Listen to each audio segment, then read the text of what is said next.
بسم اللہ الرحمن الرحیم۔ بلعم بن باورہ کی عبرتناک حکایت۔ حضرت عبداللہ بن عباس رضی اللہ عنہما کی روایت ہے کہ ایک عالم مقتدی جس کا نام بلعم بن باورہ ملک شام بیت المقدس کے قریب کنعان کا رہنے والا تھا۔ بعض روایات میں ہے کہ بنی اسرائیل میں سے تھا۔ جب غرق فرعون اور فتح مصر کے بعد حضرت موسیٰ علیہ السلام اور بنی اسرائیل کو قوم جبارین سے جہاد کا حکم ملا تو جبارین خائف ہوئے اور جمع ہو کر بلعم بن باورہ کے پاس آئے اور دعا کی درخواست کی کہ ہمارے مقابلے سے حق تعالی ان کو واپس فرما دیں۔ بلعم بن باورہ کو اسم اعظم معلوم تھا، اس کے ذریعے جو دعا کرتا تھا قبول ہوتی تھی۔ بلعم نے کہا کہ افسوس کہ وہ اللہ کے نبی ہیں، ان کے ساتھ اللہ کے فرشتے ہیں، میں ان کے خلاف کیسے بد دعا کر سکتا ہوں؟ اس سے تو میرا دین اور میری دنیا دونوں تباہ ہو جائیں گے۔ ان لوگوں نے جب بے حد اصرار کیا تو بلعم نے کہا اچھا میں حق تعالیٰ سے اس نوع کی دعا کی اجازت لیتا ہوں۔ اس نے کوئی عمل یا استخارہ کیا، جواب میں اس کو بتلایا گیا کہ ہرگز ایسا نہ کرے۔ اس نے قوم کو بتلایا کہ مجھے بد دعا کرنے سے روک دیا گیا۔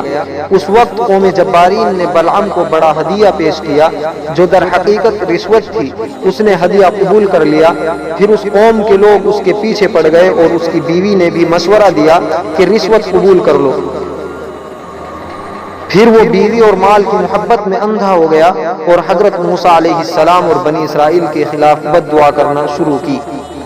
اس وقت قدرت الہیہ کا عجیب کرشمہ یہ ظاہر ہوا کہ جو کچھ وہ کلمات بد دعا نکالتا وہ کلمات جبارین کے لیے نکلتے تھے اور حضرت موسیٰ علیہ السلام کے لیے نکلتے ہی نہ تھے۔ پس قوم جبارین کے لوگ گھبرا گئے اور چلا اٹھے کہ تو ہمارے خلاف بد دعا کر رہا ہے۔ بلعم نے کہا میں کیا کروں، میری زبان میرے اختیار سے باہر ہو گئی ہے۔ نتیجہ یہ ہوا کہ اس قوم پر تباہی آئی اور بلعم کو یہ سزا ملی کہ اس کی زبان لٹک کر سینے پر آ گئی۔ اس عذاب کا قرآن حکیم میں ذکر ہے فَمَثَلُهُ كَمَثَلِ الْكَلْبِ إِن تَحْمِلْ عَلَيْهِ يَلْهَثْ أَوْ تَتْرُكْهُ يَلْهَثْ۔ پس بلعم کا حال ایسا ہے جیسے کتا کہ اس پر بوجھ لا دو تو ہانپنے لگے اور اگر چھوڑو تو بھی ہانپے۔ پھر بلعم نے کہا کہ اے میری قوم، اب تو میری دنیا اور آخرت تباہ ہو گئی، مگر ہم تمہیں ایک چال بتاتے ہیں جس کے ذریعے تم موسیٰ علیہ السلام اور ان کے لشکر پر غالب آ سکتے ہو۔ وہ چال یہ ہے کہ تم اپنی حسین لڑکیوں کو مزین کر کے بنی اسرائیل کے لشکر میں بھیج دو۔ یہ لوگ مسافر ہیں، گھروں سے مدت کے نکلے ہوئے ہیں۔ اس تدبیر سے اگر یہ حرام کاری میں مبتلا ہو گئے تو ان پر قہر و عذاب نازل ہوگا اور پھر یہ قوم فاتح نہیں ہو سکتی۔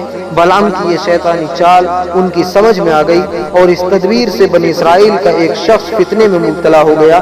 حضرت موسیٰ علیہ السلام نے بہت روکا مگر نہ مانا، جس کے نتیجے میں بنی اسرائیل پر طاعون کا سخت عذاب آیا اور 70,000 اسرائیلی مر گئے۔